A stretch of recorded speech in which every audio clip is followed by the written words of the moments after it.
I get our, do we do pledge now? Sure, if you guys don't. Order first. Call the order first. Okay. And we need to go through roll call if we could. Perfect. Denise Bolton, Present. Josh Brunitsky. I see him online. We'll wait for him to say present. All right, present. Thank you. Hi, Josh. Charlie Borchers, Here. Alice House, Here. Matt Grossi, Delighted to be here. Cameron Cramlich, Present. and Barbara Benny. Yeah. Great, thank you. And can we do the roll call for the city of Reno? Yes, Madam Chair. Frederick. Absent at this time. Carly, Here. Gary, Here. Bryce, Here. Carol. Here. Thank you. Theodore Me, Oh, there's five. absent at this time. And then Mr. Harvey, Here. and then Council Liaison, Councilmember Taylor. Here. And then myself, Abigail Miorga, present. Madam Chair, you have a quorum. Thank you very much. Okay, now we will do Pledge of Allegiance if we could. I'll stand and let's see, do we have a flag? We can, we will. Give it a moment. There it is, right behind. Oh, there you right go. behind you. He's got one on his. And if we can, maybe don't let it go. We got a few to choose from. I pledge allegiance. And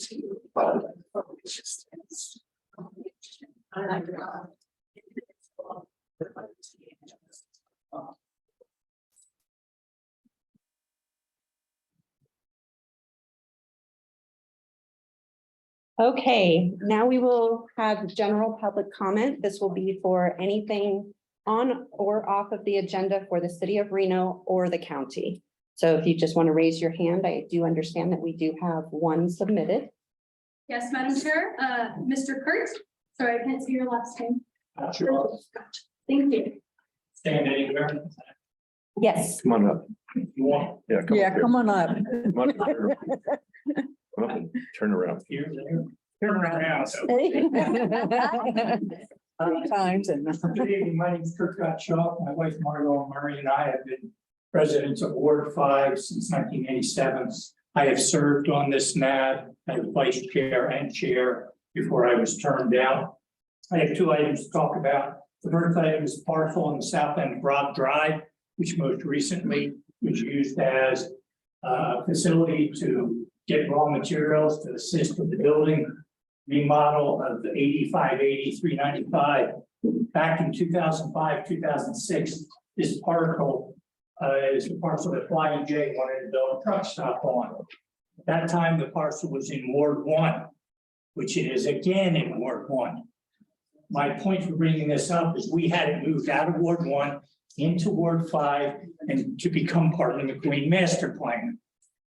Dave Iazzi assisted in this, accomplished this, and we are successful in keeping the truck stop. 2 points that I want to make aware to the board. City planning came before the NAB recommending approval of this truck stop. You don't have to go with what city plan says. As pointed out before the planning commission, this parcel has numerous earthquake faults on it.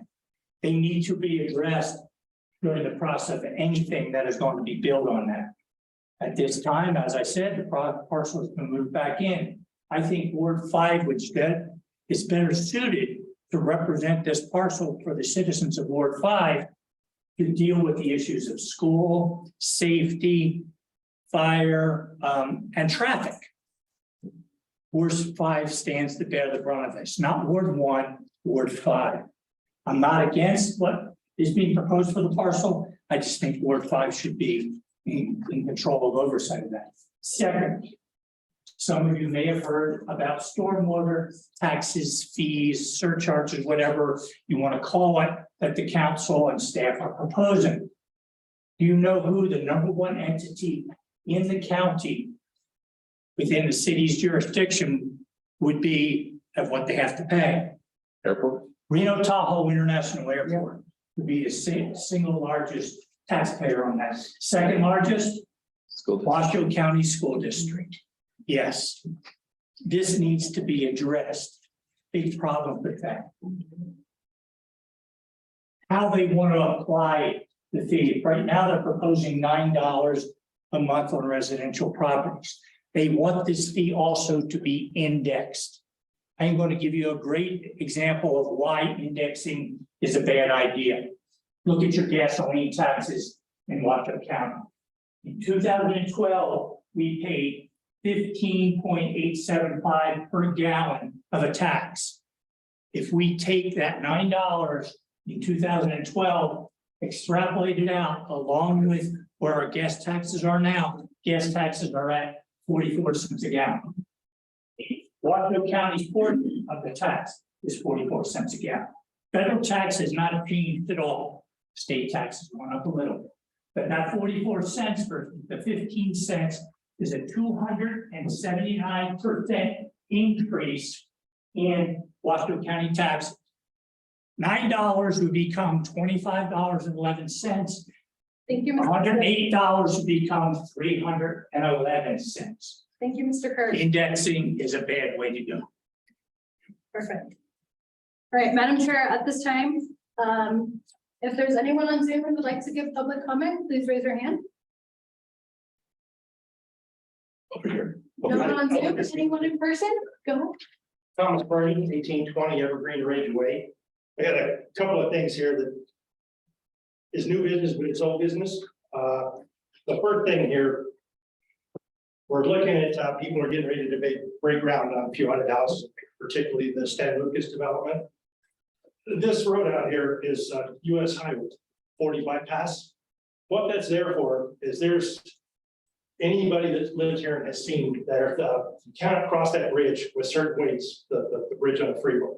So the bypass has been left here. Federal law requires that bypass meet the needs of any traffic that would be on the interstate. And if it's moved off, that traffic circle is not cutting it. I don't know what you have seen down there, but more than once I've seen low bed equipment, if you will, the low trailers that they haul the big tractors and stuff on, oversized generators and stuff like that. I've seen them hung up out there. You go out there and look at the curb, there's no truck hardly at all to make it through that roundabout. That should have been addressed by Toll Brothers when they put that in. It's I don't expect you to sit here, you don't have the maybe life experience, construction and stuff like that to understand what's going on there. In addition, I would remind you, when you go out here tonight, take a look at that bike path, how it goes down and it narrows down to zero. It pinches off to nothing going into that circle there. So here's this guy in his truck. He's expected to be watching as he's trying to weed himself down through that circle. Bicycle rider comes up in there, he never sees him and pinches him off.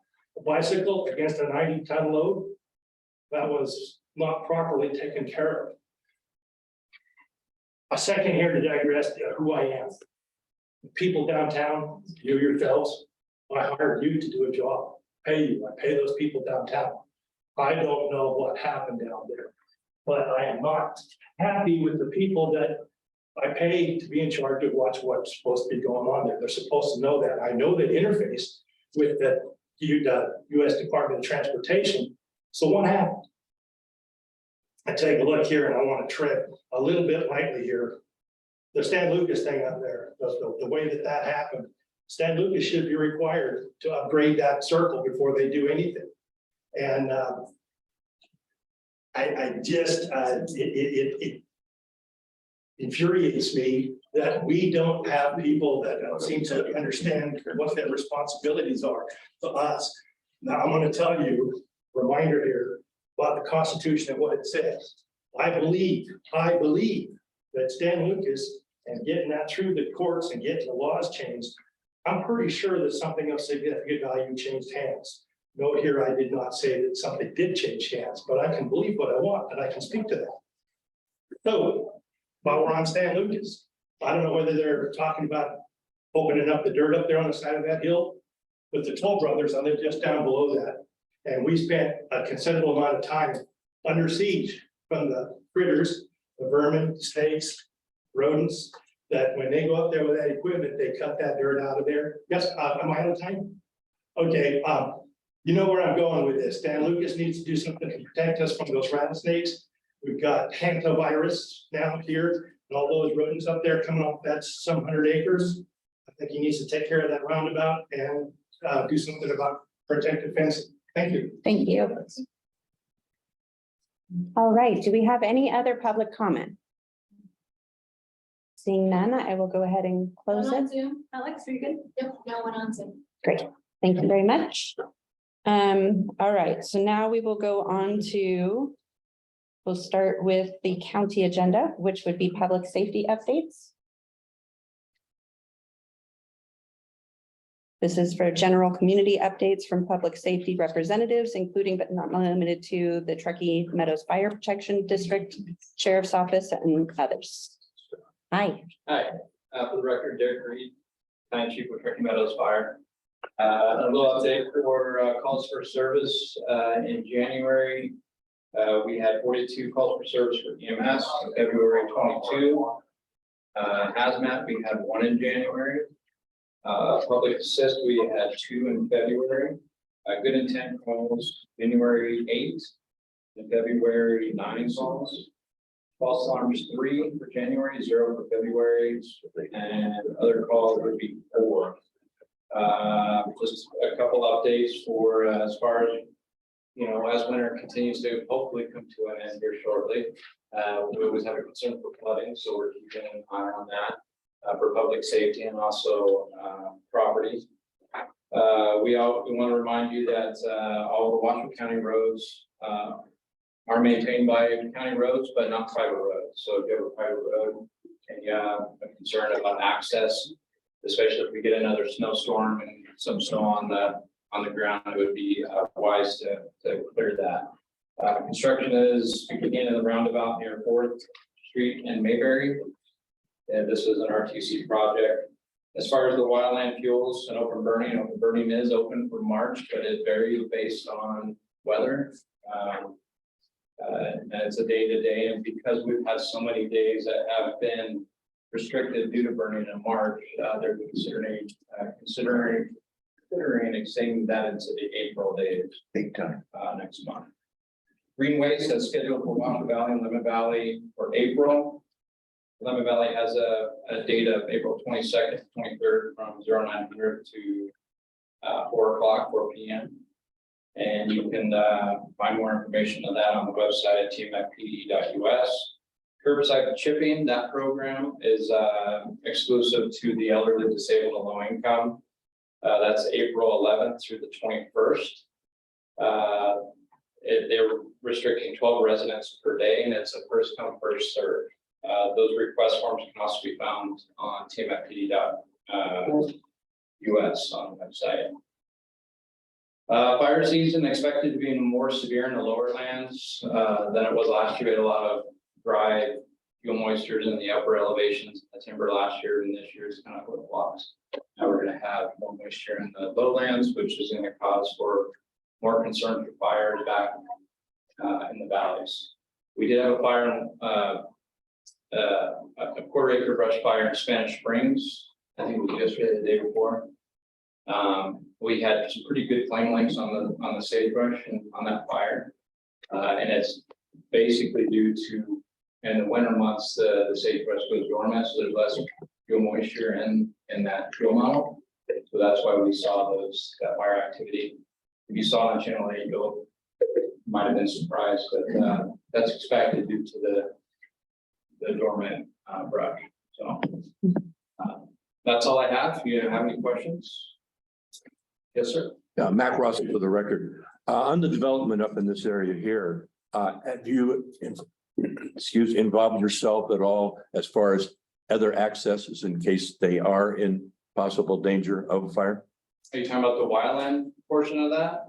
Well, we know where our accesses are. Some of those accesses are going to be difficult depending on, you know, the snow and the mud, and they're not maintained. So we do our best to get to where we need to go. As far as structure protection, we have access to your structures. We have access usually 365 degrees. Will they have other access as far as emergency access for that development for the homes? For the homes, I would imagine so. You'd have to look at the master plan for that. Do you get involved in it at all and when they do the development? Personally, I do not. The county. I mean, your department. Does, yeah. Okay. Okay, thank you. Any other questions? I don't think so. Thank you very much. Thanks for being here. All right, now we will move over to the city agenda. Item number A3, which is the approval of our agenda for March 20th. If I could entertain a motion and a second. Bryce Chisholm, move to approve the agenda. Great, thank you. Second. Thank you very much. I've got a motion and a second. May I get approval? All those in favor say aye. Any opposed, say nay. Great. I feel like we should do the council Yeah.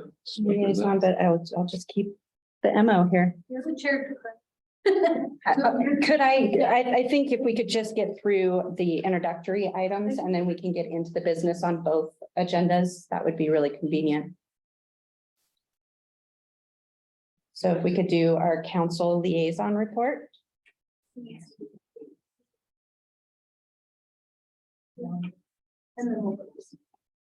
Great, thank you. Yeah, hey everyone, thank you for being here. This is a big meeting tonight. I'm Kathleen Taylor, I'm the board council person. Just a couple of quick updates since we have a big agenda, two big agendas. I'd like to welcome Jeff Harvey. He is our newest NAV member. Thank you very much for being here. Next month, our NAV, the city NAV is going to be over at UNR because we're trying to partner with them.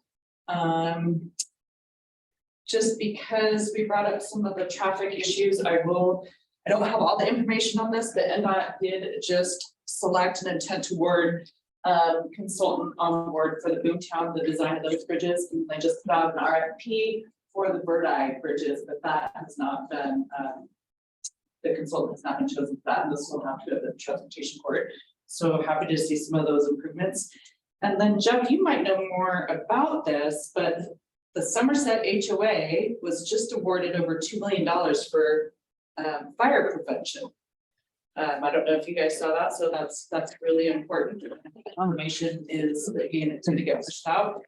And I think that's all I have. I know we did some recycling, we approved some ARPA funds. And we do have, they're not green recycling bids, but they're gonna be, I don't know if I want to say, things that aren't normally recyclable, e-recycling, that's what it is. So you're gonna be seeing that with our neighborhood cleanup days. That's super exciting. Thanks so much. Just a quick clarification. Did you say that a contractor has been selected for the Garston? No, not a overpass? contractor. There is a consultant on board to do the design services. Got it. For, it still needs to go to the transportation board. And then the RFP is out for the Verdi environmental study, and I think 30% design. So, I mean, big picture, we're getting some love out here. Yeah. And Yeah, our bridges. that's great. Thank you very much for those updates. Thank you. All right, and then we have our staff liaison report. Abigail Mayorga for the record. At this time I have nothing. Okay, great, great. That was quick and easy. Thank you very much. Madam Chair. Yes, Can I just say something? please. How great it is to be out here in Verdine.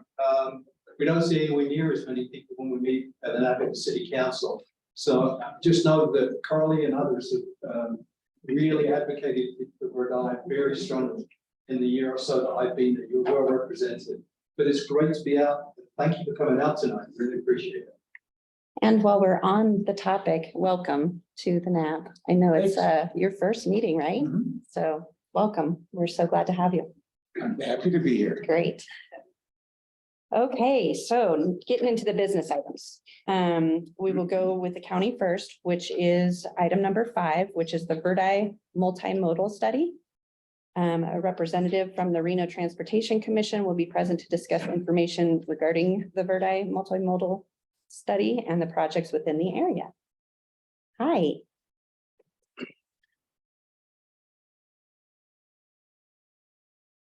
Sorry, we don't have a stage and microphone for you. I just have a loud voice, so I won't be hollering at you, so please don't take it that way. I'm just used to doing some presentations.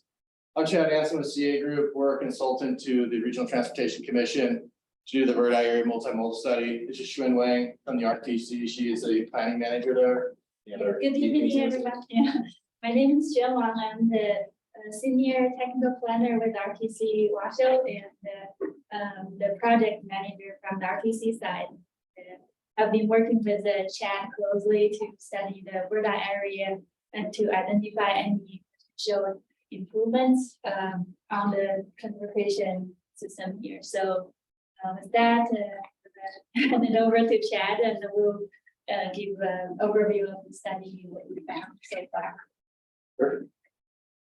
So really the purpose of the study was we wanted to really look at the multimodal analysis of the Bird Eye area, and I'll kind of get into the limits here in a second out there. Some of the key things we're trying to find out there, were there gaps in connectivity out there as far as all the different modes of transportation, not just vehicular, but also walking, biking.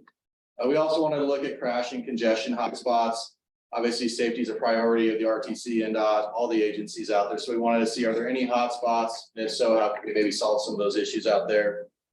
Really come up with a roadmap, a vision of the area. And we're early in the study. And as you can see on that bottom graphic, when we first came out here, that little "we are here" was clear on the left side. But getting to where you actually see bulldozers in the ground, paving equipment out here, that's still a ways down the road. But this is the first step to get those projects identified so they can start becoming a priority. The public can understand what has been proposed, so you can become champions of those projects. Also to get some of the public works agencies and the RTC out there to understand what needs to be done so they can start planning those projects in a wide variety of planning documents that they have to do. We want to look at short and long-term improvements. Obviously, large projects take a while to get developed, go through the required processes, but we also want to find short-term things that we can get out there now and fix, because there are some of those items out here, and they've actually, one of them's already been brought up tonight at the roundabout. So kind of identify quick little fixes, but also have a long-term vision for the area so those projects can get properly planned. We wanted to definitely, one of the reasons we're here tonight, we were here, I think, last May also. We want to get feedback from the public. In the background, we deal with the city, we deal with Washoe County, and we have those coordination meetings, but these are the important ones to not only solicit feedback from you folks, especially early on in the project, because we don't live out here. You know, we live in various other parts of town and see what your concerns are, those that drive the road every day. But also now that we've came up with some ideas, we got some plans to move forward with, we also want to let you know those and get feedback on those concepts too. And then also, one thing this is not, RTC does not handle the development process. They do get to see plans actually by state statute. I don't believe they really have approval authority of developer plans, but they do get to have some feedback, but they can't say, we're holding your project up because you're not doing this or that. They don't have the NRS right to do that. That is back to the city and Washoe County for their development processes. So some of the feedback we got is stop growth. I understand those views. RTC cannot impact that at all. They're more reactionary, unfortunately, but they kind of come in after the fact and try to fix the regional roads. And we'll get into that a little bit here in a second. But kind of after this study, where you would go is, if you start going into use of federal funds, you have to start going into the environmental process. If you're using local funds, gas tax funds, you can kind of skip that environmental process and go right into the design phase and then the construction phase. So we're kind of finishing box one. Depending on your funding mechanisms, there could be 3 more boxes, but there's definitely 2 more boxes before you get to drive, ride, or walk on out there. The study limits were really from the East Bird Eye interchange, exit 5 on the east side, and then basically going to state line, but really, I mean, Gold Ranch area is where we ended our analysis. Not much going on through the canyon, but really looking at what we call the regional roads, the roads with significant traffic on it. So that mainly being Highway 40. South Bird Eye Road was actually in there, I-80 obviously. So RTC's jurisdiction is kind of limited out in this area, but we're not going to your local street and saying this needs to be done on your local streets. We're looking at it from a regional perspective out there. The local roads get covered by your respective governing agency, whether it be City of Reno or Washoe County.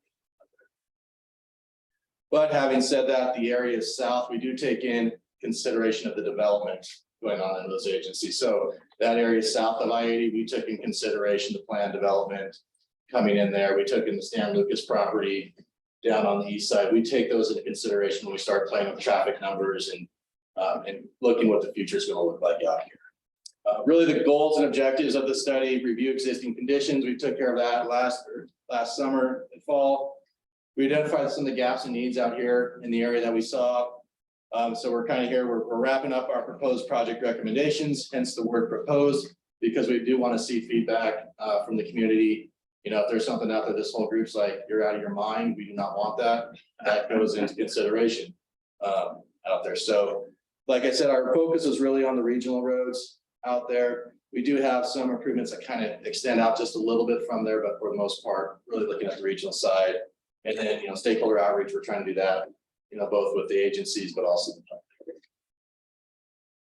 So what do we see as some of the issues out here? No one's shocked, significant new development. That's the thing we heard through a variety of the meetings, the public website we had up. Crashes primarily in this area are on I-80, with 80% of the overall crashes over the past several years being on I-80. So there are crashes in the local area, but a majority of them are out on the interstate, which could be good that it's not in your local community, but it's bad from a crash perspective that it's higher speeds. Traffic growth has definitely been significant at the interchanges here. I mean, that's stuff you all know about, and it's going to continue to get that way as they develop south of I-80. That interchange traffic is basically the connection point from I-80 to your community. And there's just not a lot of them. That's a good thing though, believe it or not, because then, and there are criteria that limit how many interchanges you can have on an interstate and their spacing. So it's a good thing and a bad thing, depending how you want to look at it. We do know, and we've heard it, and I've seen it, I've driven through it, is limited truck parking out here with spillover on 3rd Street and Bird Eye Road when they shut down I-80, or even when just chain laws kick into effect. You get drivers, some drivers that don't want to do it. Then obviously when it's shut down, it's a free for all out there. So that's one of the issues we saw there. What we did see too is a lack of pedestrian connectivity out here, especially when you start considering ADA and you know, making sure it's equitable for everyone. But there are spots you have some pedestrian connectivity, and it was already brought up today. You have bike lanes that just terminate out there at the roundabout. So that's one of the things we'll actually talk about here in a little bit. We wanted to take an opportunity to enhance. You have a lot of recreational bikers out here. We're not here to say if that's good or bad, but you do have it, and we get a lot of feedback from those users. So we want to try to enhance that a little bit. And when I say enhance, make it safer. We're big on trying to induce recreational bike ridership. I can put bike lanes next to 55-mile-an-hour traffic all day long, and there's a handful of folks that feel comfortable using it, but I'm not going to get the family of 4 out there riding bikes with their 7-year-old or even a 16-year-old out there. So we were trying to look at ways we could enhance that to encourage more recreational use of bikes out in this area, especially the parks and the river and just the local community. We did have through the feedback some OHV concerns, off-highway vehicles, 4-wheelers, side-by-sides. Their concerns in when you look at Washoe County regulations, they are allowed to ride on the roads in Washoe County under 45 miles an hour. They can ride on state routes, or I think it's up to a mile right now, and it's going to be changed to 2 miles. Well, there's a bill and legislation, I believe, to change that to 2 miles as long as they're going from a trail to a trail on there. So but that's statute and local county regulations. So that's something we can try to propose a change, but it's not really in the RTC's wheelhouse once again for that. Last March, actually about a year ago, UNR kind of did a little pilot project for us. They reached out to Schwinn, and it really came back to using what they call connected vehicle data. So like it or not, Teslas, your new electric vehicles, they're constantly sampling information, and there's ways you can get that information. You can't obviously get whose vehicle it is, but we can find out how fast they're going and when they were going, and you can break it up into segments. And so UNR just did an example for us through here, and it's a good little sample out there, but once again, it's related to the electric vehicles. So if you're like me and drive an old diesel pickup, you're not in this category. And if you see a diesel pickup speeding through town, hey, it's not me. It's not being tracked. So it's a little bit small data set, but what was interesting was when you look on US 40, those vehicles actually were going below the posted speed limit on average through there. And then we had some, 210 cars over, and we did it during the weekday and the weekend. But we had 210, what we call the data sets, so basically 210 samples of cars going through there, going below the speed limit. I-80, not a shocker, that's where we see the 70 miles an hour, in a large data set out there, especially folks going back and forth to California. But I actually thought I was surprisingly shocked how low that was. Driving I-80 quite a bit, that it was just at 70. And then Bridge Street, we looked at Bridge Street and South Bird Eye Road once again. Bridge Street, very low speeds, and I think that's a lot attributed to just the geometrics of the bridge and going on Bridge Street across the bridge. And then South Bird Eye Road, if you can do 28 miles an hour on that road and not wreck, good for you. In the low data set on that one, but then we also were out here on June of last year, had a little coffee with the RTC study team. That's really where we came out. We had all the data. I mean, I can get data all day long on what things are going on out here, but it's really getting the feedback. So we came out and really asked folks to fill out some surveys. We have a website, they could go out, fill out surveys. And really what we found the areas of concern were speeds, that's always a concern, Bird Eye Road, South Bird Eye Road. Concern of our lack of bus service out here. We had some folks in more walkable, bikeable, better freeway access, intersection safety, that's always an issue. Wildlife concern. So those are the ones we can address. The last two, we had a lot, no more development, leave Bird Eye alone. I understand it, and I'm not gonna argue it, but we can't do nothing about that on the RTC side, so.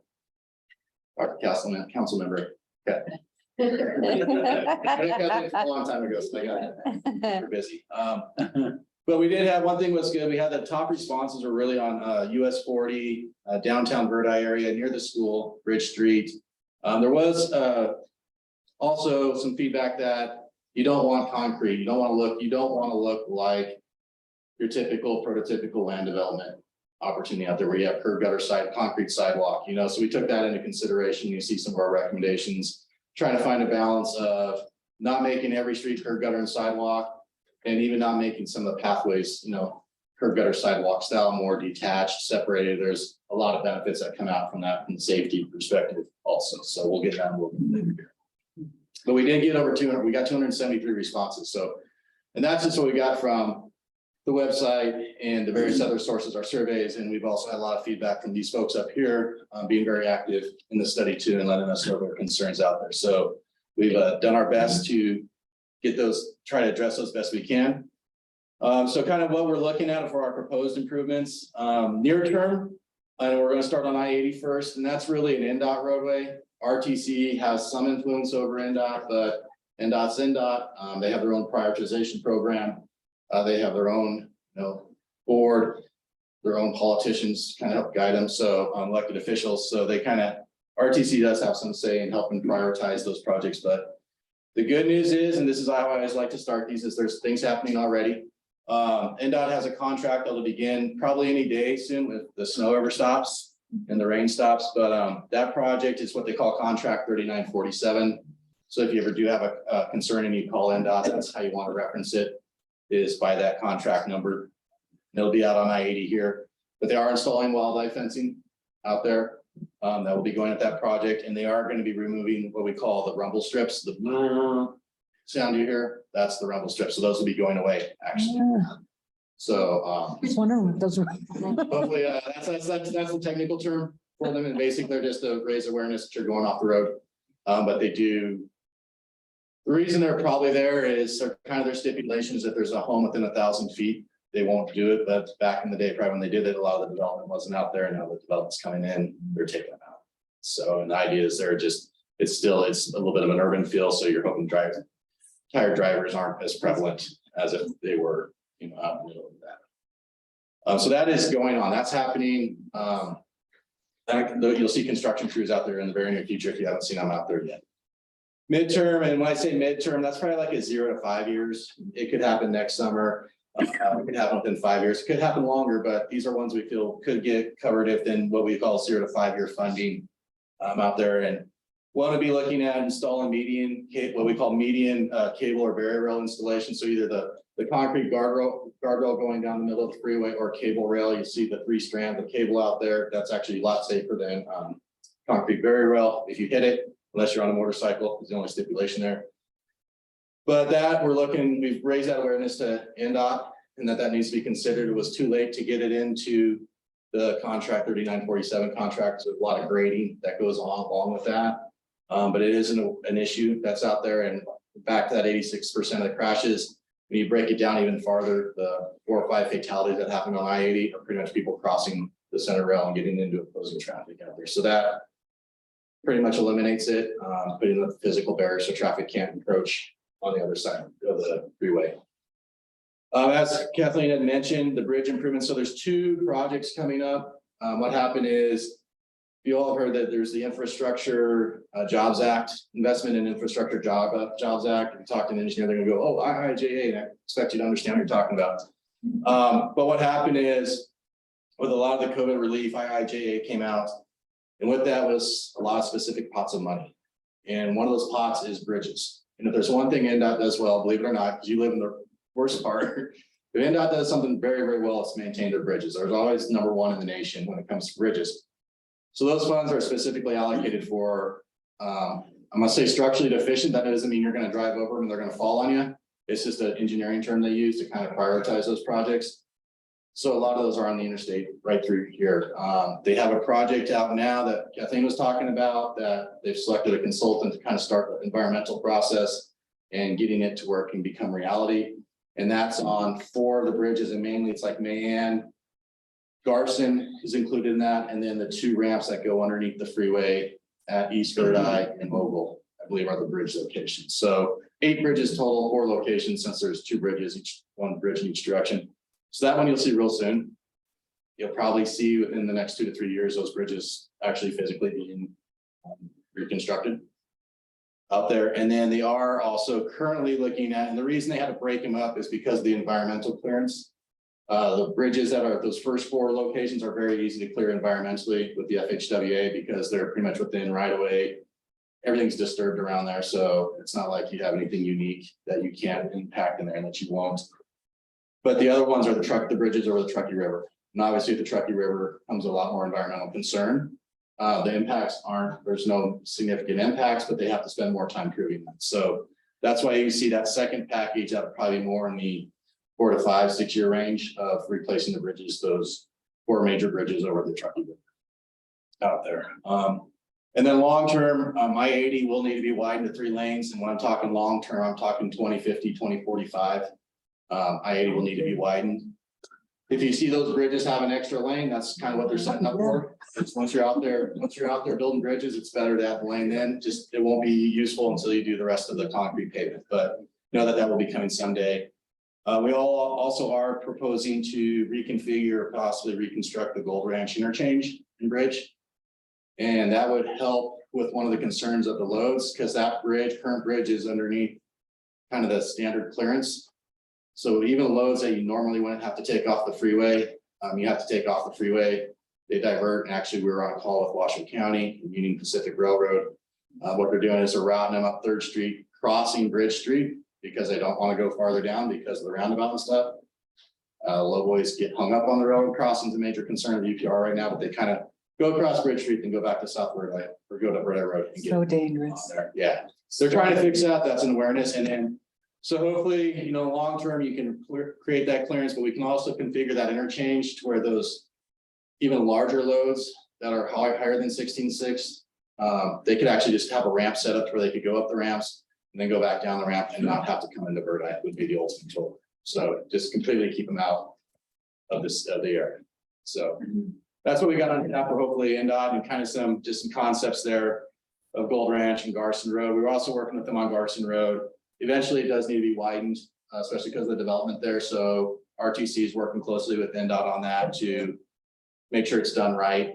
It may not all get built with this first phase, but we're going to make sure it's what we call forward compatible. So when they do want to come widen it, they've got the appropriate clearances and things like that, and it can be a quick process. So they have to be careful with right of way to expedite the delivery of it. Gold Ranch, just a concept, but something we think would be a little bit better out there than, more functional than what's out there now, basically. So regional roads, let's just start with the easy one, South Bird Eye Road. Right now, it's only 22 feet wide, approximately in areas. You got 2 to 4 foot gravel shoulders to the sides of the road. Obviously steep slopes, big cut on one side, big embankment on the other side. Apparently, we've heard rumors of cars going, not rumors, they're actually valid, cars going down the hill, down the slope, especially when it gets icy. The big complication there, and not that it can't be handled, it just, when the projects come along, they're gonna take a while because a lot of Verde roads actually in Union Pacific right away. And so they get a big say in what happens there. And they're kind of non-negotiable. They're always, and it's not just Verde, it's every project when UPR comes involved. It's a lot more complex project out there. Very low volumes, but that doesn't mean it's not important out there. So what we kind of have, and this is definitely one thing we want to throw out to the group and would love to hear your feedback. You don't have to scream at me now, but feel free to email poor Schwinn. But the first option is obviously really doing an ultimate fix to it. And what we're gonna have to look at there, the best way we've come up with there without really causing a lot of problems and tearing things up, and is really to basically almost where the edge of pavement is today, install a guardrail there now. We can't just simply put guardrail on the edge of the slope because you have to have some room behind the guardrail for it to actually hold your car back. If we just put it right on the slope, if you hit it, it's not gonna work anyway. So you're just gonna now have more metal coming down the hill with you. So we would basically put that guardrail right about where the edge of pavement now is, and then actually widen into the cut slope. And because of the steepness of that slope and the homes, we have to do a little bit of a unique retaining wall type construction. Not that you have to worry about that, just it's a little bit more complicated, but we do start getting into about $8 to $10 million to fix that stretch of road there. So once again, I'm not saying it's a big price tag. So I had the cities on board, everyone understands something needs to be done there. It's just $8 to $10 million. It takes a while to get the money. So what we've kind of talked about too is how could we fix it today, at least make it safer today for you. We have thrown out possibly converting it to one way. And I could probably pull everyone here after I got you saying you're crazy for doing one way. I then got to the which way do you want it to go? Maybe about 50-50 probably, which way it's going to go. So open to that, but with that, we could get the guardrail and get it to where it's safe. And that's really the complication. We got to get the guardrail in safe. So you're going to kind of lose that ability to have 2 lanes on it.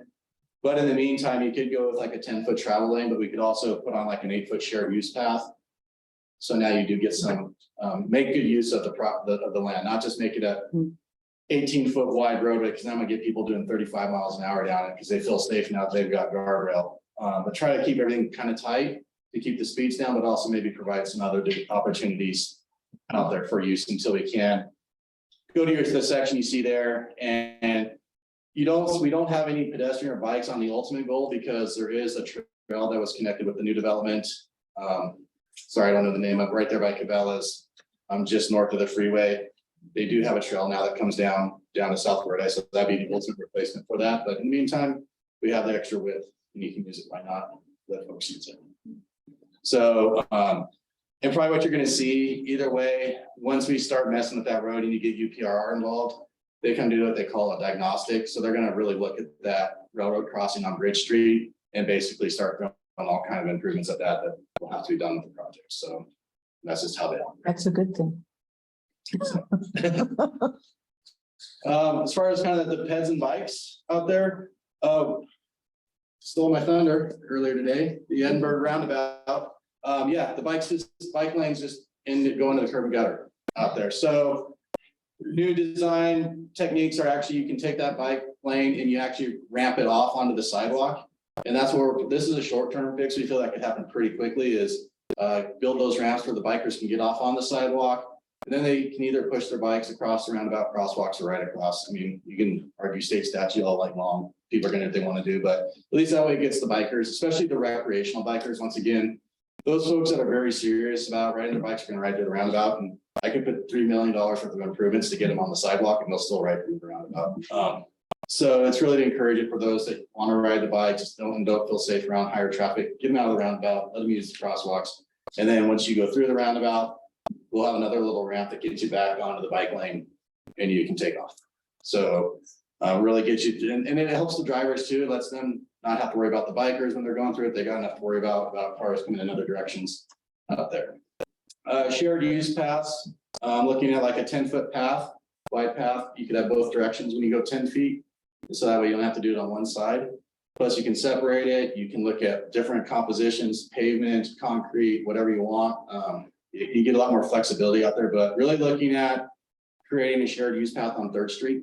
Once again, you could argue all day long on what side of the street. And as that project comes to fruition, you will have that argument. But it's definitely an area that you could put the PEDs to get in from the roundabout all the way to the parks and the Gold Ranch is really intent there. Actually, I'm sorry, just to the Crystal Creek Ranch or the park area there, right before you get to the freeway. Really provide connectivity there along the river and the community. Bridge Avenue, and along with that, we would talk about, and I'll talk about it a little bit later here, but and they would probably be longer term projects, but also on Bridge Avenue, trying to get some paths from Third Street to Bird Eye Elementary. That'd be one of my priorities, is give the kids a safe path to get to school. Even though eventually another elementary school is going to be built, that's kind of a no-brainer, short-term project. And then Third Street to Bird Eye Road, kind of create that connectivity throughout the town to both the rest of the new trail that was built, then also the elementary school. And my theory is once you do your diagnostic for South Bird Eye Road, they're going to make you do something special for the pets to get them across there anyway. So just complete it. And then with the Third Street shared use path, you would need to have basically, you can make it work in the short term utilizing existing bridges, but really, once again, back to giving you quality shared use path system, build some separate bridges for the shared use path across the Truckee River, east and west, and then at the canal there, just to keep folks from ever getting into the roadway system, just fully keep them separated throughout the process. And another little short-term thing, and this is thanks to Carly, and she pointed out, and it's very obvious when you get it pointed out to you, is Crystal Peak in the interim until they can do those Truckee River bridges. Is to try to do, you can see that bottom picture there, you see the little triangle wedge underneath the bridge on the right side. Go in there and try to get a little shared use path in there as much as you can, little retaining wall you could get underneath the bridge above, and to keep people off the street coming around that blind curve. So if you are riding your bicycle or walking your dog or whatever, you don't get blinded by a car parking right at you as you go. So that was just a low hanging fruit that can easily be addressed out there. Some of the other additional things out there, freight, once again, I know this is not a shock to any person in this room. The parking's a huge deal out here, especially when the snow has come out there. And this has been going on for a while, that they're trying to solve the problem, but really continue working with NDOT. They're trying to figure out how best to address truck parking on I-80, and it even goes back to starting to notify trucks and firmly that, hey, I-80 is closed. And there's no other way around. As much as you want to try to use Dog Valley Road, good luck. But trying to get started as far back as firmly, getting people to just pull off the road and stop. And so they are working on that. It really comes down to an NDOT thing of addressing that and enforcement. And unfortunately, when the roads go to hell and they have to close the freeway, law enforcement's probably responding to accidents all over the place too. So they have a lack of resources, but really trying to address the problem before it becomes a problem is the ultimate goal there. I know they have been looking at, there's a truck stop kind of out by Trick, Wadsworth area. They've been looking at trying to expand that for more truck parking to try to solve this problem. So it's something they're trying to do, but this is going to be a continued process. We'd also like to look at the possibility of maybe finding some areas for park and ride, like if we do the new Gold Ranch interchange, maybe we could find some ways to do park and ride. So as the community develops, people can ride share into town, the Reno area to work, go to sporting events, whatever it may be. But on the other hand of that, when the weather's crappy, usually people aren't going to work. So maybe we could have a dual purpose for those that when the weather goes to crap and they close down I-80, let's use those for truck parking and design them so semis can get in there, because usually those are designed for cars. Let's keep that in mind, that let's dual purpose them, that if they do shut down the freeway, no one's traveling, let's go ahead and give them park, make it to where semis can get in there and park, and try to keep them best we can off the local roads. And also try to make partnership with Boomtown Casino, same thing. Casino's not super busy, 8 to 5, Monday through Friday. So could we use some of those for park and rides? And then obviously during their busy hours of the night, evenings and weekends and weekend nights, it's not a park and ride. It doesn't need to be. Transit. So there is transit out here. You are covered by what they call micro transit. So it's really basically, it's an RTC Uber, to be honest with you. You can go on an app, you can call in, lots of different methods. You can get the RTC, come pick you up at your home, you can schedule your ride. What we're thinking there is the issue is people just don't know about it. And so RTC, Truman's been working with their transit folks that try to do better educational outreach out here of how to use that. If you're not computer savvy, that doesn't mean you're in trouble. It means you just have to, you can pick up the phone. They still have an old school phone, so those methods are there. We just need to do a better job of educating the public on that. Speed management, this is always an issue out there. You know, there's continuous working with law enforcement. They're like everyone else, you know, lack of resources, not to their fault, just it's hard to find folks to do law enforcement. If they are doing it, they're reduced numbers and they got bigger problems than speeding. And I know that doesn't sound fair, but if someone's getting robbed, it does take priority. But also work on the engineering side, look at reducing the lanes on Third Street to 11 feet where you get a little bit more uncomfortable. And for some people it works, for some it doesn't, but nonetheless, at least we're trying to do something to help control the speeds, tighten up the roadway widths a little bit, slow them down, especially your bigger vehicles, like if you're driving a motorhome, big fifth wheel, the lanes get tighter. People do usually go a little slower on those bigger vehicles. So that's kind of the other things we're looking for. With that, just kind of, you can see the summary there of all the different improvements that we've got proposed. So definitely looking at Third Street, I-80, South Bird Eye Road.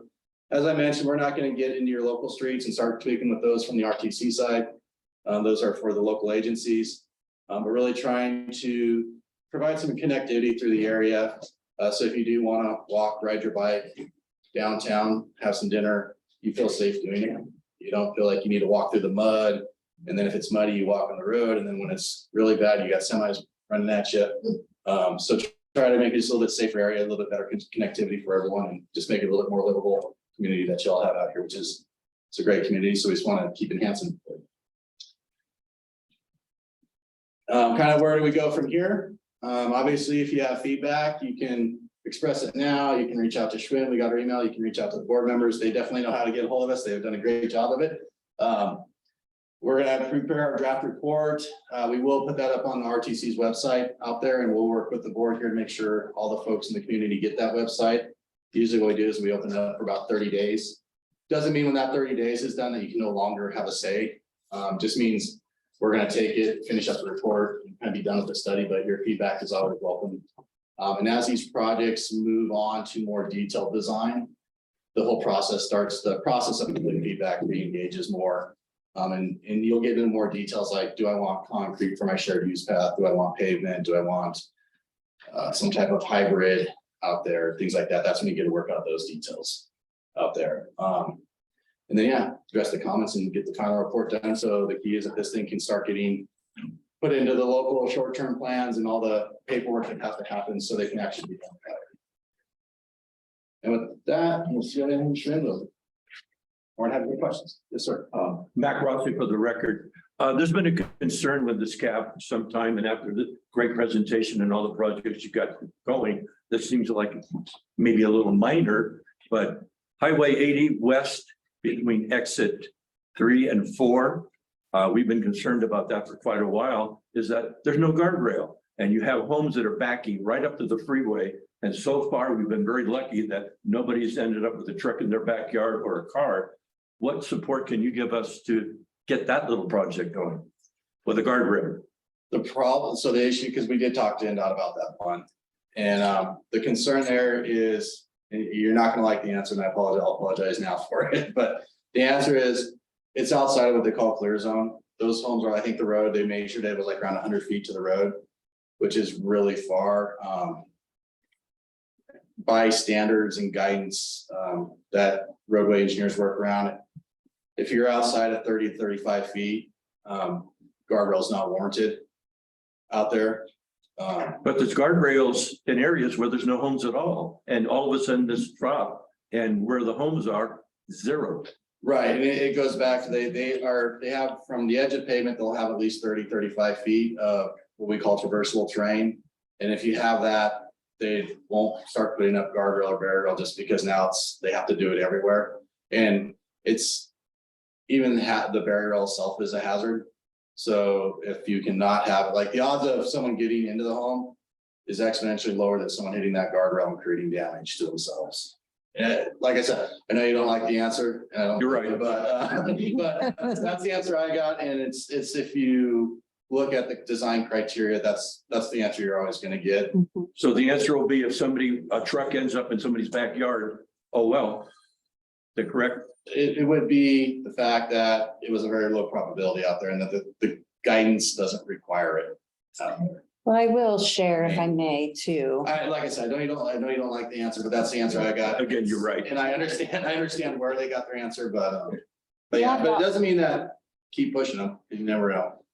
Up there. Well, we're hoping maybe you could help push I it. mean, we can, Okay, and we've even brought it up with them, but once again. Well, Squeaky wheel. I was fortunate enough to tour that pretty specifically on both sides as well, and I think, Mac, you've driven it too. One of my kind of change of hearts there is that is a really sticky area when it's snowing. So the trucks are already coming out into the lane, meaning it's a one-lane freeway during snow, and it gets ugly. So if we were to put up a barrier, that puts them even potentially further out. I'm starting to see that it may not work. So just my 2 cents on the matter. good luck. Yeah. Thank you. Yes, sir. Hi, I'm Kim Remley, I'm an at-large member of Bird Eye and also a cyclist. Bird is a great place, but sometimes I want to bicycle to Reno. And there's a super dangerous interchange just at the edge of our community where Fourth Street goes underneath 8. And what's dangerous is that as a cyclist, you actually have to bike uphill past a freeway offering. And I'm wondering if you're looking at, in terms of this plan, if you're looking at ways so that either vehicles going down the through offering might be more aware of cyclists, or there might be some other way for cyclists to avoid having to, basically biking uphill as cars are going 40 miles an hour down the road. I'd have to look at that one. I'm not familiar with that, how that looks, but we can look at it. And I know that might be one of the bridges they're looking at replacing. Okay. With the NDOT projects, that'd definitely be a good opportunity for you to try to either, when they do that bridge design, could we widen it to give you more separation or give you an area to stay away from traffic as you go underneath that bridge and start coming up. There might be ways you could address that. Thank you. One thing I would like to just mention, let's go ahead and give this maybe, 5 more minutes, but we do have quite a few more agenda items and I don't want to keep everybody here all night. So I'll talk quickly when I answer. but if we could get some of your cards to your contact information, I think that would be very useful to the group as well. Just have one question. Alice House for the record. I have one question about the connectivity from the south side to the north side over Garson Road Bridge. And I know that they're going to do some improvements on that Garson Road Bridge, making it wider, which really answered one of my questions. But there are bikes, walking people, horses. Is there another route that you could connect the south side besides that bridge over to the north side? Because there is a lot of traffic in there. There's a lot of people using that bridge. And I think it just would be safer if you kept them off that bridge and had another way to connect those two sides. The goal with the bridge, I think the ultimate layout of that is to be developed, but I know you can look, there's a couple things you could do. You could do the typical 5-foot bike lane, 5-foot sidewalk, 6-foot sidewalk on each side. But when we were kind of messing around with it, one thing we were thinking is maybe we just do 10 foot on one side and kind of keep it barrier separated. Especially going across the bridge, just that way if someone does have to swerve or whatever, if they hit the barrier rail and they don't create a pinch point of you become the buffer between the car and the barrier rail. Keep that separated. That's an option that could be out there. Looking for other bridges. The argument, there's the one undercrossing that's out there now, just west of Garson Road. And people get hesitant for pedestrian crossings in today's world from a security perspective. That's got pipes all through it too. And just the underpasses people get a little twitchy about that. Not to say it's, but it becomes, because we see it a lot in the urban areas that everyone's like, yeah, just throw an underpass. And that's the right answer, but the problem is that the lighting. The overpasses, security, an overpass would be. they can't be enforced. People don't know if someone set up camp there. So that's where we run into a lot of problems. Crime, yes. Crossings. And then the over crossings get very expensive. And then you start, it's not so much getting it over the freeway. It's actually, believe it or not, it's getting it down to ground level because we have ADA and we take huge footprints to get those type of bridges down out there. So the short answer is no one's really looked at a overcrossing, so we do have some interchanges we can use. And as they fix the South Bird I-1 with the development to the south to provide more pedestrian crossings there, that gives some good crossings. A pedestrian bridge could be done, just to honestly it'd probably be low on the priority list out there at the end of the day. Maybe just getting our foot in the door, saying that it would probably, And you gotta make sure that when you do your master plan, not what you guys do, but when the developers and the cities and the county are working on their master plans, to make sure you're bringing the people there to get them there, because getting that internal network to get folks there is a lot of easements and things that are based on the developers. And that's where a lot of the city agencies struggle, is going and buying right away, taking people, taking 5 feet of people's yards to provide pedestrian access. yeah, and not only that, but quads use that bridge. Side by side, They'll- use that bridge.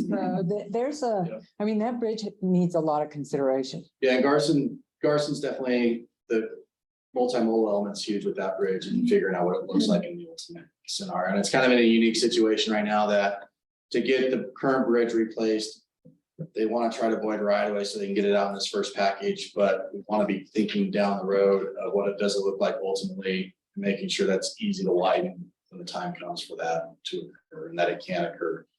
So. And the RTC has been working with NDOT very closely on what happens there. Are we gonna see the plans before they go out? What's that? Are we gonna see the plans for the widening of that? You would Okay. see, NDOT's very good about doing their public meetings. Okay. And they'll be doing what they call the NEPA Act, and they are required to do 2 public meetings as part of that, so. Thanks. Yeah, and I just want to add that Chad and I are also working on our second public meeting, so we'll have one similar to the one we did in June. So we'll continue to get the public inputs, and also we'll bring our transit department people and they will teach the public how to use the app to get our flex ride service, get the transit service. Great. Right, any more questions? I just have one more quick point. Okay. Also, that bridge is the only emergency access to the south side. There is no other. So, is there any way besides just public comment to make sure that they realize when there is a wildland fire behind all those homes back there, because that's BLM wildland fire? That they are taking that into consideration. We have one way in and one way out, and it's that bridge. Yeah, and that would, something you could bring up their public meeting, and the idea there would be, you want to get everybody on the interstate to get them out of here. So, those guys can do what they need to do, evacs can happen. Yeah. Get them on the interstate and get them out of here, we don't want anyone nearby when that kind of stuff goes down, so, yeah, that's important. And they do, the widening will be a major factor. When they ultimately build the bridge, it's gonna be set up to widen and have the 2 lanes each direction. So it's kind of, when does that happen and how does it look? Okay, thank you. But I think that's a very good point that when they start talking about constructability and someone asks if they can just close that road and demo that bridge all in one shot, that's a great point. Yes. Yeah, absolutely. Okay. Art? Yeah. Yes. Good evening. For the record, Al Rogers, Burbank resident, Meridian. My question goes back to one of your slides, specifically talking about South Burbank Road. Maybe I missed it, but what would be the trigger mechanism or the timeline of your 2 options? Seeing that option 1 is probably pie in the sky, option two is realistic, but is that something that would probably be kicked to a further budget year, or you throw out the Pacific, or the railroad needing to interject too, and that could take forever. The option 2, just they'd have to go on their short range plan, and that's usually kind of a quick thing. They just have to find the money for it and figure out. I mean, the RTC definitely is always looking at that, shifting projects around if they need to. And, a lot of it's gas tax revenue too. So if it, and if you go into a recession, people quit driving, their budget gets a little bit tighter. But if people keep driving, it's a pretty reliable source with the indexing. So I couldn't give you the exact, I'd hate to be hesitant to tell you exactly the year or two, but I think we could. And mine was more of the option 1 and 2, back to getting the community input to make that decision, whether or not we're going to take the the short term, the low hanging fruit. I think the best thing would be kind of through tonight, and then when we do our public meetings, and that if you're if you're like, hey, just do something, I don't care what, get that option 2 going now, and. You know, we don't want to wait for option 1, but if that's, we have to, please at least do option 2, or if it's just like. You're out of your mind, I don't want that one way, you know, that's a fair answer too. It's gonna be a challenging one for sure. Okay, let's go ahead and move on, but I think we have Shrin's email. Great. I sell her down the river on these. Great. Actually, I sold us both down the river, so both our emails are on this presentation. So preferably not to sell Shrin down the river, but preferably if you can send it to Shrin, because then it does go to the RTC and it kind of gets in their system. If it comes to me when our study's done, it kind of. Got it. Kind of shut down emails that, you know, I did won't read, I'll be like, oh, where did I? And I'll just send it to Shrin, so you shut me out of the deal. Well, thank you guys very much for being here tonight. Thank you for all the work and information. And thank you for everyone's participation, for everyone that's responded to our outreach, and Carly for taking us around on our nice ride. Thank you. Thank you. So, Question for right, I don't. Washoe County. We have the neighborhood development hub as part of this item, which doesn't have its own number. So do we hit that now, or am I bouncing back and forth? You can still bounce back. Okay, okay, great. Okay, so we will go to our business items for the city of Reno. And Madam Chair, may I make a request, Abigail Mayorga for the record? Can we Please. pull B2 first to get our. Yes, you bet. So this would be item B2 is the Reno Fire Department quarterly update. We just wanted to try to grab that and let these fine gentlemen get back to their day.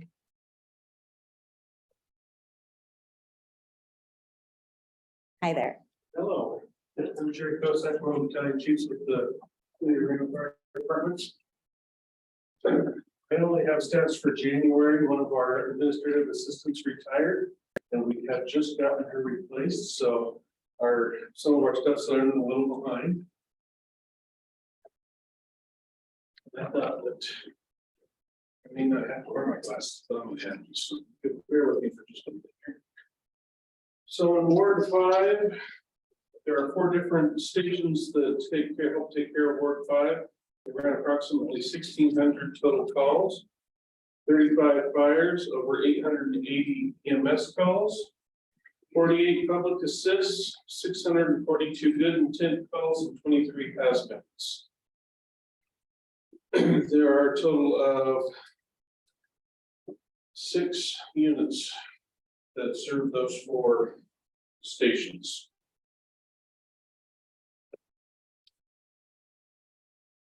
I don't specifically know what we actually did out here in Verdun. I know that I happened to be out here about a month ago for a fire just up the hill here in Hopper. We took care of that for you guys. Thank you.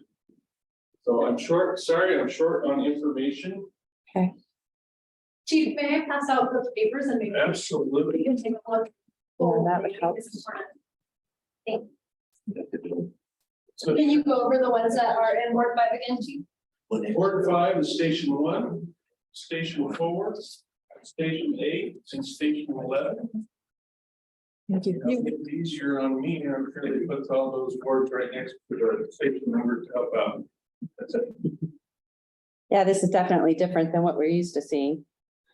Well, like I said, one of our No worries, no worries. administrative assistants is retired, and we just got a replacement in here in the last couple of weeks, so. Beautiful. So do you have any questions based on the limited information I'm able to give you? No, I think that's great. I think we can take this back and compare. Station 1 is definitely the most active. It's downtown. That's the downtown. Right downtown, yeah. Street. Yeah. Gary, did you have any questions or comments? No, I'll take a look at it, maybe have some follow-up questions. Okay, great. All right, thank you very much. Thank you. Thanks for being here. Okay. I'm flip-flopping. Okay, we're gonna go to, it's not numbered on our agenda, you guys, but Neighborhood Development Hub. Staff is going to display the online hub for review by CAB and attendees to determine if there are any new or existing projects up for discussion. Alrighty, again, my name is Alexandra Wilson for the record, Washoe County Manager's Office. So what we do every month is we go over our neighborhood development hub, which is basically just the meetings that have occurred in unincorporated Washoe County. So for this area, I haven't seen any that were new or upcoming. If you look on the map here, a lot of them up in the North Valleys area, South Reno, some in the Sparks area. But if there's anything that you guys want to look into specifically, we can certainly dive into that. But with that, I don't have any specific updates, just if you have any questions.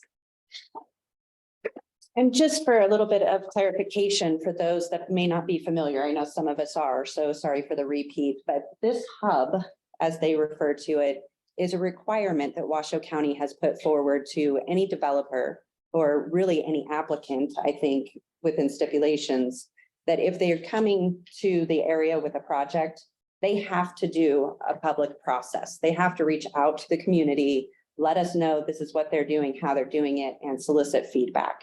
That's prior to Washoe County ever even accepting the application for review.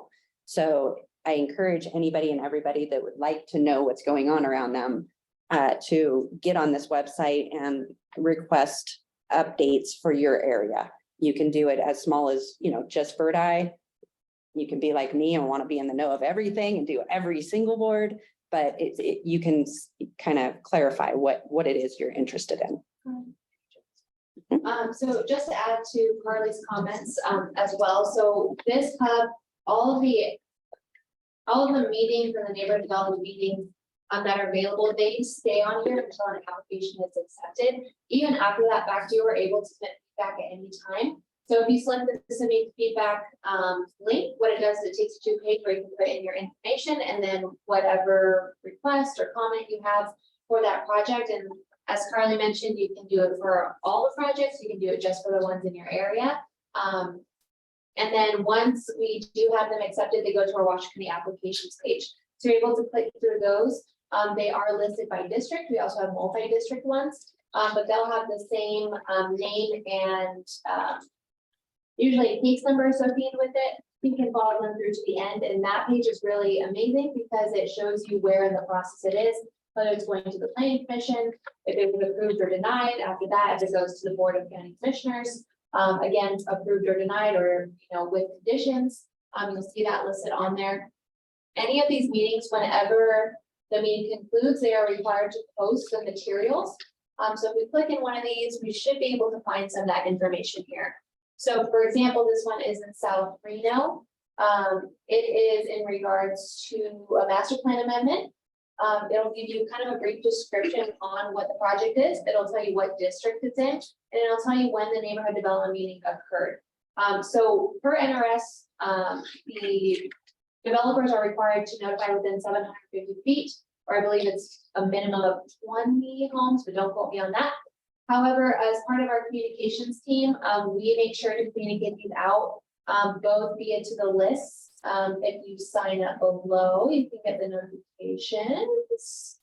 Little shameless plug if you want to sign here. We also send it out on Nextdoor to the specific areas, usually within the CAB district. So if you're within Bird Eye, we'll send it to Bird Eye.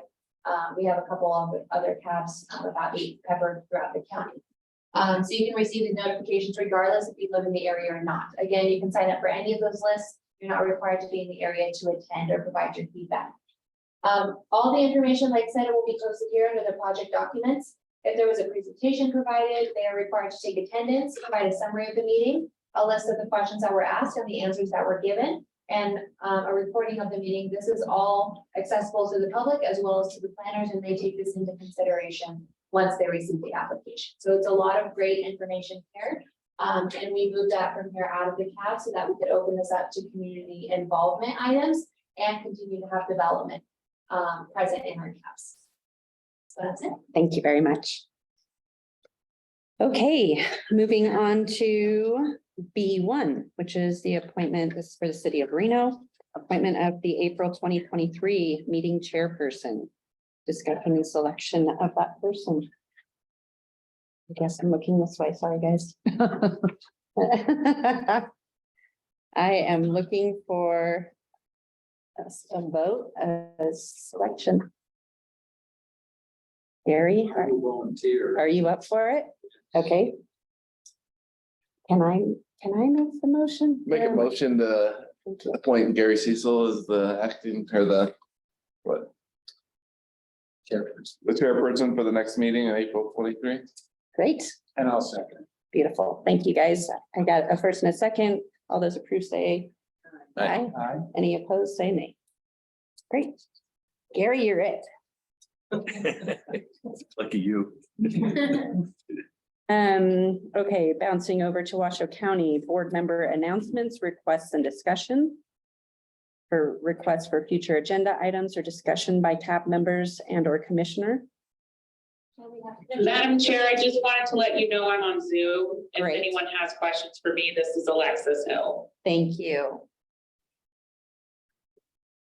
Did you have any announcements for us? Commissioner Hill? The only announcement I have is that I am on the RTC board, and I know that a while back, RTC came to the NAB or to the CAB, excuse me, to ask for input on some street redesigns. And I think we're about at the point where we'll have some things for the community to consider. So I would like them to come back to give their presentation. Okay, great. That would be wonderful. Thank you. Discussion. Mac Rossi for the record. This comment is related to just a couple of people, a couple of folks here that are on the Ward 5. I just stepped off of Ward 5 just about 2 months ago, and I've been trying to promote Ward 5 to do something that was just presented here on the county, where any development that's come in has to go to our and be presented to us before it goes any farther. Ward 5 NAB doesn't have, no developer has to come in and be required to make any presentation. I have tried to promote this for some time now and have gotten nowhere, but we even had the county come out to our NAB and present it to show what a great program it is, because otherwise there's developments that seem just to slide by. I hope they may consider this and maybe look into it, because the county is so far ahead of the city of Reno, and I'd sure really appreciate it if they catch up. Thank you. Thank you, Mac. All right, any other announcements, requests for future agenda items? Anything along those lines for Washoe County? Do I give up on NAB and dot? Bring it out anyway. I want to hear it again. Okay, So I have Please. a question, maybe, I don't know if it, Alice House for the record. Nickname. I always go there first. We've had quite a lot of flooding in the past few days.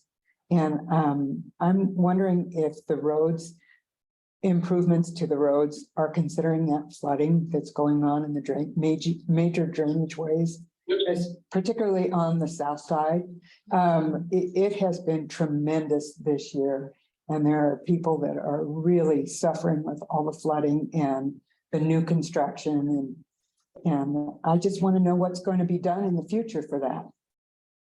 yeah, that's actually, That is a great question, It is. and I do think that many of the improvements for RTC are looking at that, but if you have particular areas that you would like us to look more into on the Washoe County side or City of Reno side, please reach out through Washoe 311, or you can reach out at ahill@washowcounty.gov. Alexandra can get you my contact info. I'm so sorry you're dealing with that. But yes, that is part of the street improvements, but also we can start working on that now if there are drainage issues that we need to address on the Washoe County side. Yes, and most of the properties that flooded on the south side are in Washoe County. So yes, we do need to do something. I think that it would be great if I could just jump in and collaborate here with you guys a little bit. I think it would be great to get everybody on the same page now, because while the residents that are affected are Washoe County, a lot of the issues that need to kind of be addressed and looked at are all City of Reno projects. Yes. So it's really quite one of those situations that we find ourselves in quite often out here, that we've got two jurisdictions dealing with the same issue. But we do have other areas besides just Belli, same exact situation, affecting Washoe County residents, specific to South Verdi Road. We've got one point of, all the drainage from Meridian 120 South is coming off of that development, off South Verdi Road. And my personal concern is it's gonna take that road out if it's not Eventually. addressed here within the next couple of years. So, but again, City of Reno versus Washoe County. So I think that it's important that we get the right individuals. Well, a lot of times when that happens, there's a circle that forms and the blame game starts going and nothing gets done. So. Well, I think that's why we bring them to our meetings. Let's not let that happen. So we certainly could agendize this for a future, the CAB meeting, but I think that we should just have an internal discussion, because I have been hearing the concern of drainage issues from Reno development into Washoe County and vice versa. So let me see if I can get the staff starting to talk about that, and I can give you all an update. Okay, great. Okay, perfect. I'll shoot you just to, serve as a little reminder, Alexis, I'll send you a video of what I'm referring to, and maybe. Oh, Tina I can have, send some yes, pictures I and have videos pictures too. and videos, yes. A lot of them. Thank you, Madam Chair. I look forward to seeing it. Okay, great. Thank you. All right, any other items? Madam Chair. Yes, Kathleen Taylor for the record. yes. There is much work to be done, and I appreciate everybody's concerns, understand this, but I do also want to give a shout out to our crews. Today of Reno, we paid a contractor to go out immediately and start clearing. Yes, you did. And we talked with the residents, and I know there's work to do, to be done, but I just want to make sure people know that we are listening, we hear what you say, and we get it out there as quick as we can. To get that. The challenge, one of the challenges we had is it was private waterway, Mhm. and we couldn't get on there until we got in touch with the homeowner or the landowner, and that took a little coordination, but our crews are out there, and we have the emergency contract with us this week, so look forward to those discussions. Great information. Thank you for sharing that. Okay, we're gonna go ahead and move along, bouncing back over to the City of Reno. B3, presentation by City of Reno planning staff on the process and procedures for development projects that require public notice. Hi, everyone. Hi. I guess I'll stand in the doorway. My name is Grace Ackman, so I'm with the Planning Division of Development Services. I'm a senior management analyst, and I'll apologize ahead of time. This is very specific to City of Reno development, and how that process works. So it kind of sounds like you guys have an overview of your hub, and that sounds awesome. And it sounds like you really like the Washoe County process, which is great. So I'm here because we've been getting a lot of questions of how does development work? You know, why don't we see every development that comes forward? Why are these meeting dates changing? And just to make sure that we communicate effectively with the residents. So, okay. So from a really high level, we wanted to answer the question of how does development work? So let's say a local restaurant comes to town, or they buy a piece of property and they want to put a restaurant on that piece of property. Their first question is going to be, put a restaurant on this piece of property. They'll call the City of Reno, we'll take a look at that property, see what the zoning is, and then let them know if they can build that restaurant. The second thing they'll look at is, how is the site designed? Are there any site constraints like drainage ways or hillsides or anything that would affect building going on site? And then the third thing they'll look at is, how can they build the building? How tall can it be? What are the setbacks? What kind of roof pitch can they have? And then the last thing they'll do is they'll apply for a business license. So our zoning code is about 600 pages long, and about 20 pages are dedicated to uses. So this is each zone within our city, and then each use that you can think of. So In that zoning code, it'll tell you if an administrative review is required, if planning commission review is required, or if it goes directly to city council. And so each property has different restrictions, and then some of those properties can go straight to building permits. So some of those properties are allowed by right, and so those can just go straight to development. These are single family homes, often low impact development.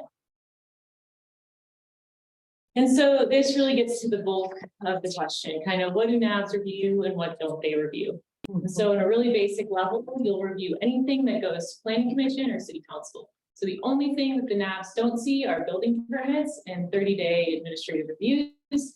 Oftentimes, these administrative reviews are a restaurant trying to get a liquor license. So things that aren't really development, but we want to take an extra look at to make sure maybe there's not a school nearby. Certain hour restrictions you might want to enforce.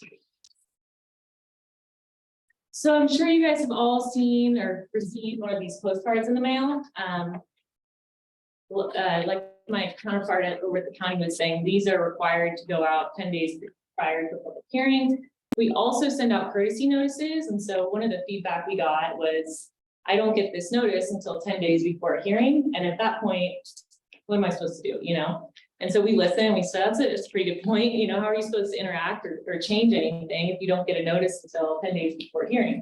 So we took it a step further, and instead of just sending out the legal notice that we're required to send out per law, we send out a courtesy notice within the first week of review. The issue is dates change, things change with the project. And so we try to really communicate effectively that these are tentative dates, and to try to just get the ball rolling, try to get people to start to get involved at that point. I will say that these are sent out within the first week of review. Oftentimes staff hasn't even looked at the project yet. So we really are trying to, this is the first step of this community process. There's always ways, which I'll go over later, to check online of updates on when these meetings are, what the status of the project is. And additionally, the planner who is assigned that case, their name and number and email is always going to be on this card. So sometimes I'll get a case where someone will call me every day and just, what's the status? What's the status? Totally fine. We love to have that community interaction. So I kind of went over this. Why do meeting dates change? Sometimes we get a project, we send out those courtesy notices, and then we get a ton of phone calls on parking. It's not enough parking, not enough parking. We say, yeah, you know, we can see that that's going to be tight. And so we talk to the developer. What can we do about parking? Can you rearrange the site? Can you move a tree here? Can you kind of reorient the building? And then they come to this NAB, and the intention is really supposed to be to get feedback from you all. So sometimes these meeting dates change so that the developer can go back and try to make it right, try to make these adjustments to make sure that the development they're proposing is the best that they can do.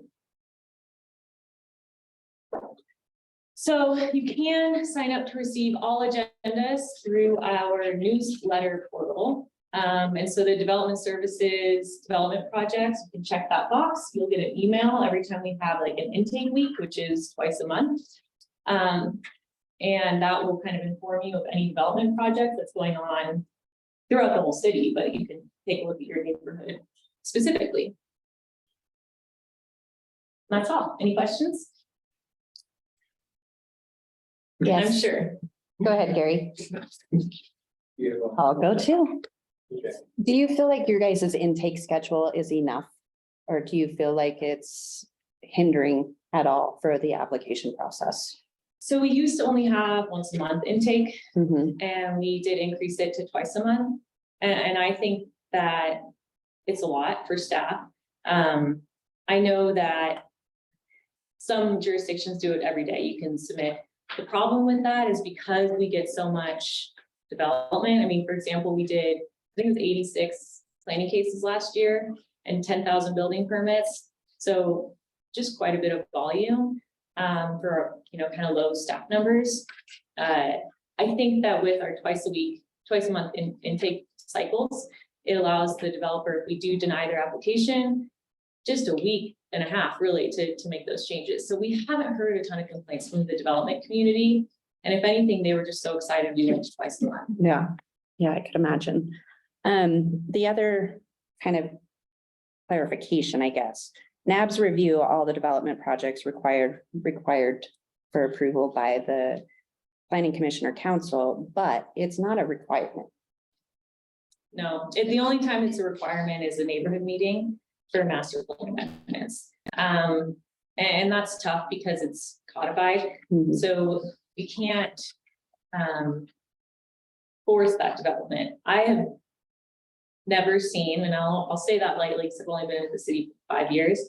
I've never seen a developer really push back on that, and oftentimes, if you know it's going to be a big development, will require multiple neighborhood meetings, and we'll ask for that. So, and I also know that the planning commissioners take very seriously what NAB members say. The developers know that. So if there's a common theme or a common issue with the NAB members, the planning commissioners usually ask, well, what did you do to rectify that? And if they said, well, we actually didn't go to the NAB, I could just see the planning commissioners having a pretty big deal or issue with that. Mhm.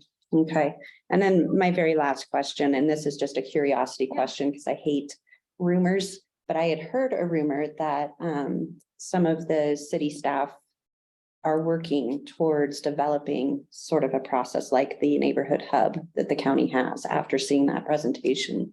Gosh, when was that? Was that June?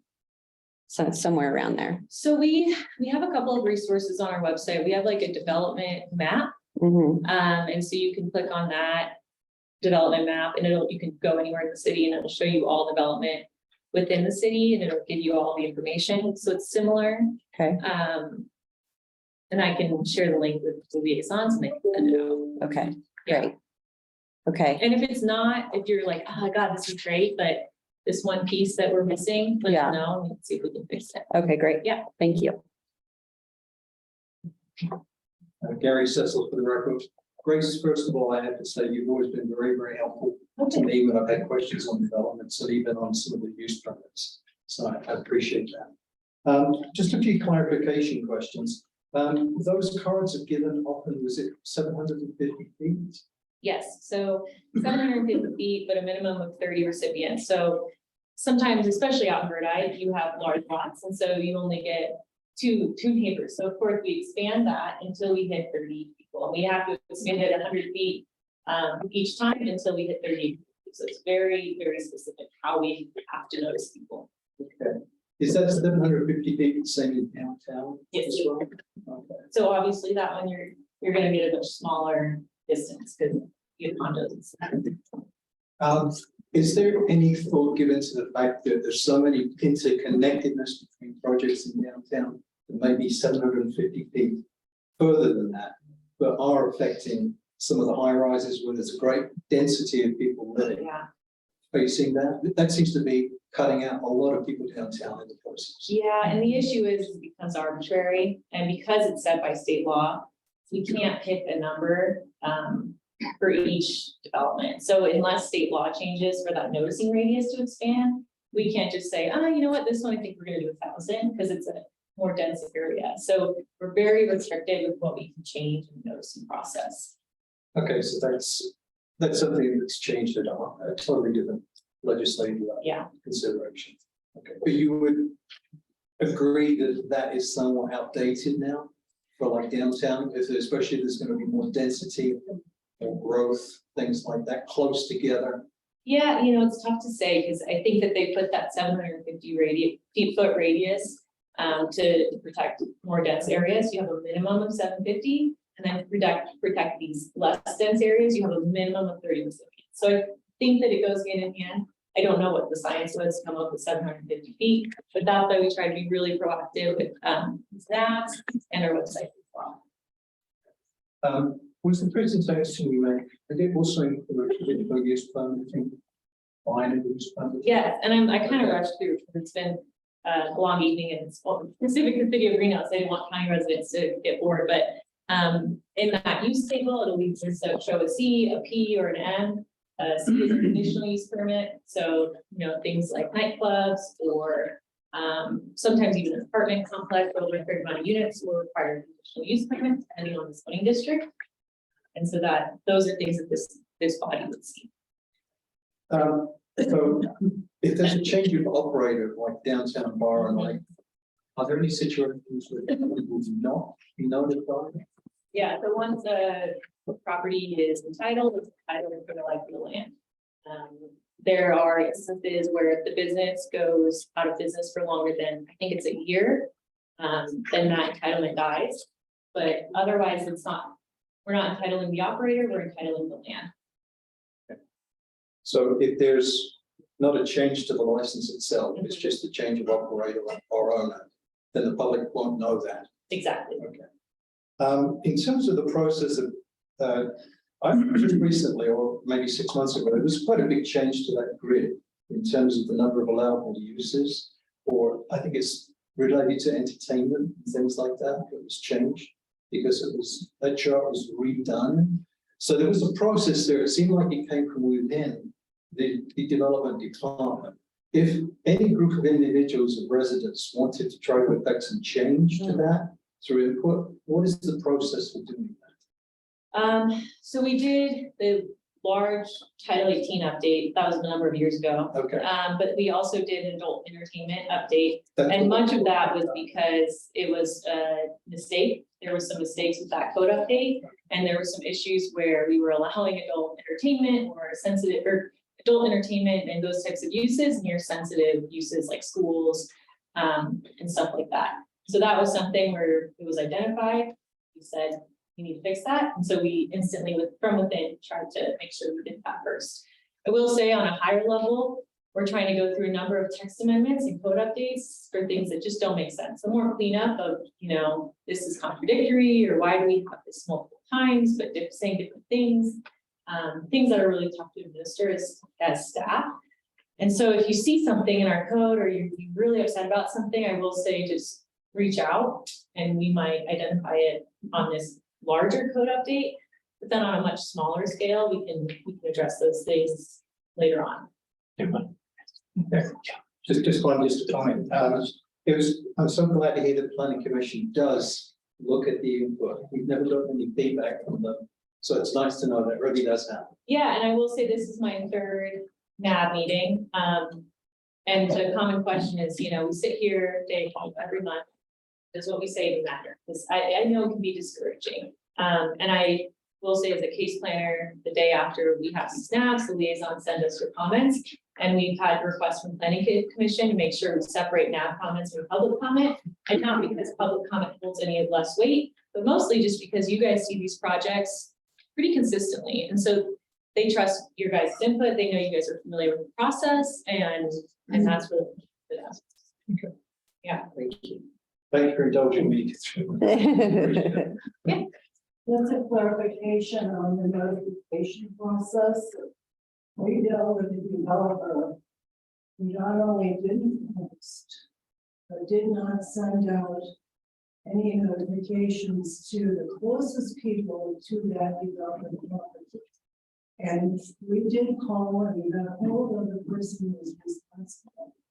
And they finally extended the boundary because we only had like maybe 7 properties within that area to be notified. The rest of us were more than 700 feet out. Yeah, and So- that's why we have that 30-person minimum. Right, so not only was the city gracious enough to take care of that, but they also extended it out to people like myself who requested to have the notifications. And also, I asked for a list of the property owners in the local area, and they provided that also. So they do work with you, but you have to just be persistent. Yeah, and I will say, if you have any questions, feel free to give us a call, because you guys are in the community, you live with this development. And so it's really tough for us to make any changes to a development or make any requests without knowing what you guys think. And so, although it might feel discouraging sometimes, it's really discouraging when after now we get no comments and we thought they would have something to say about the landscaping or something. So just keep being persistent. We are. Good, I like it. I have a question. Yeah. Alice asked for the record. Can you request to be notified? You can, this is where, and I know we've done it in the past. I had a project in downtown though, where it became really tough to keep track of because we had people all over the city requesting to be notified. We do request that you sign up for maybe the more online services at that point. In case we miss it and we don't notify someone who's requested it, that becomes really difficult for us to track. We can do it, we're more than willing, we've done it in the past, but it's not a legal notice, so it might slip through the cracks if you have a really contentious project. Thank you. Yeah. Mac Rossi for the record. I seem to be either obnoxious tonight or something, but over on Sixth and Keystone, we have In-N-Out, we have Starbucks, we got all this going. And that area is just turning into a complete fiasco because now they're building a Cracker Barrel, is it? Or Yeah. Cracker Barrel. And there's still one parcel left there. Is there a chance they could put in a drive-in theater or something to really accumulate some real chaos? Yeah, that area got developed quickly. I don't know off the top of my head what's planned for that pad. I think it's a graded pad, if I'm not mistaken. And I think all of those areas have some sort of plan. So you can reach out, it's all public record, whatever we have, and we can, whatever we have on file. Have you had an opportunity to go down there? Yeah, A really beaut. I don't know how it came about, but Yeah. the drive-in theater, the drive-in food Yeah. services, everything is coming together. And now we got a Cracker Barrel coming in. Just amazing It's chaos. how these things happen. It is. It is. Thank you. Sorry for a question like that. no, that's okay. Can't answer it. I don't know. Sarcasm. All right, any other questions? All Sarcasm. Yes. right, thank you very much for coming tonight. Yeah. For your information. It's all chaos. Yeah, we might. No problem. Okay, great. I love it. Okay, great. Thank you guys. Okay, we've got two more agenda items. These should go very quickly, you guys, for the City of Reno agenda. The board, commission, committee member reports, announcements, that sort of thing. Does anybody have any items? Not at this time, Madam Chair. Thank you.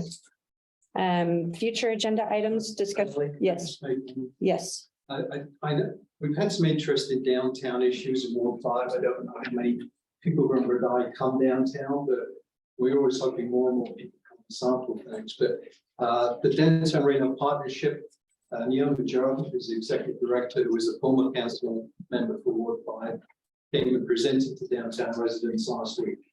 And it's quite interesting. If anybody's interested, we have a copy of the presentation. There's a lot going on downtown. Sometimes those of us that live there are disappointed that there's a perception about it being dangerous. But there have been some very positive changes. And the executive director, Neil Major, did a very nice job of outlining those. Tomorrow is presenting the budget for that. And we hope more and more people do their chance. There's going to be a lot going on this summer, which is good and bad. But there are a lot of things going on. There are changes happening. Just wanted to let everyone know that. Very good point. Thank you. Any other discussion items, you guys? No? Okay, let's go on to item D, which is future agenda items, discussion for items for future agendas. No action may be taken. I had Suggestions? emailed Abby about hearing about the stormwater Correct. piece, and so I want to hear more about that. Yeah, so like I said in the email, Abby Miller, for the record, our team and our staff is currently taking all input regarding stormwater. They are concluding their study, so at this time, there is no update. We don't even have an update internally because they're still working to get that conclusion. So as soon as we and their team finish with not only the public comments that they're receiving in influx, but as well as additional studies from engineering, all the parts that go into it, they will give it. And I think it'll probably be a community meeting. I don't want to promise anything, but it's a big thing. So I don't think it'll just be a little event. Okay, But yes. great. Thank you. The only thing I can think, Don't look at me. I know, sorry. Habit. The only thing I can think, you guys, is there has been an issue, speaking of RTC and having them here tonight, about their McCarran Loop update. We haven't seen or heard from that in quite some time. If we might be able to do a follow-up. Okay, Uh-huh. Thank you. All right, anything else? Great, and I will move on to our final agenda item on both agendas, which is our general public comment. So this is for, you can have 3 minutes to speak for any items that are on or off the agenda. Do we have any general public comments? None online? Nope, that's online. Great, thank you very much. So I will go ahead and close general public comment and move to adjournment. And for City of Reno, we do a vote. For Washoe County, we don't. So can I get a motion? I'll move the, close the meeting. Great. Can I get a second? Second. All those in favor say aye. Aye. Any opposed? Say nay. Great. Meeting is adjourned. Let me out of here. You're